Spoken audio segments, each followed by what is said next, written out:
August 12 is International Youth Day. Kaya bago magtapos ng Agosto, pakinggan natin ang kabataang manggagawa na bet ang pag-unyon. Ang sabi? Dahil sa unyon, nalaman ko ang aking mga karapatan bilang isang manggagawa. Nang dahil sa unyon, naisulong namin ang mental health awareness ng mga empleyado.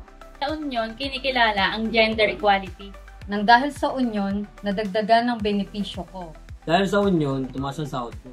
Nang dahil sa unyon, mas naramdaman naming ligtas ang aming lugar paggawa. Nang dahil sa unyon, na-regular ako. Ang lit naman pala ng unyonismo eh. Tataas ang sweldo, madadagdagan ang benepisyo, mas ligtas pa ang trabaho. Kaya kabataang Pilipino, it's a win for you! Mag-unyon, kabataan mag-unyon, magkaisa, may lakas kung yes to union!